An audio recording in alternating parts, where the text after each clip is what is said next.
سبحان ربك رب العزة عما يصفون. بسم اللہ الرحمن الرحیم. ما اصابک من حسنۃ فمن اللہ وما اصابک من سیئۃ فمن نفسک وارسلناک للناس رسولا وکفی باللہ شہیدا.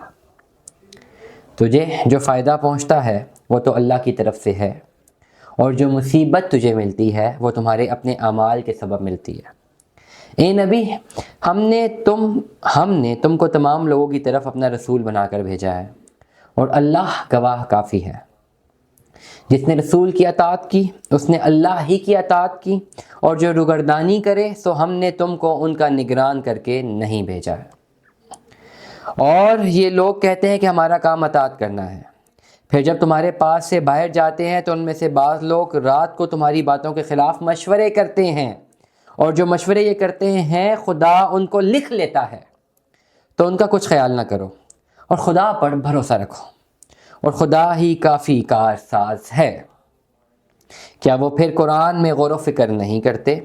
اگر یہ اللہ کے سوا کسی اور کی طرف سے ہوتا تو اس میں وہ بکثرت تفاوت پاتے، اور جب ان کو کسی بات کی خبر ملتی ہے، خواہ امن کی بات ہو یا خوف کی بات ہو، تو وہ اس کو مشہور کر دیتے ہیں. اور اگر وہ رسول اور اپنے سرداروں کے پاس اس خبر کو پہنچاتے تو تحقیق کنندہ تو اس خبر کی تحقیق کر ہی لیا کرتے. اور اگر تم پر اللہ کا فضل اور رحمت نہ ہوتی تو تم سب کے سب شیطان کے تابع ہو جاتے، مگر تھوڑے سے تابع نہ ہوتے. اے نبی صلی اللہ علیہ وآلہ وسلم، تم اللہ کی راہ میں لڑو، تم اپنے سوا کسی کے ذمہ دار نہیں ہو، اور مومنین کو بھی ترغیب دو. امید ہے کہ اللہ قریب ہی کافروں کے زور جنگ کو روک دے. اللہ زور جنگ میں زیادہ سخت ہے اور سزا بھی ہے. اللہ زور جنگ میں زیادہ سخت ہے اور سزا بھی ہے.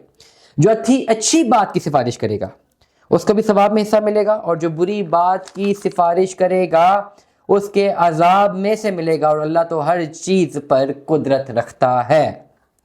صدق اللہ العظیم. اللہ تعالیٰ ہمیں اس پر عمل کرنے کی توفیق عطا فرمائے. آمین.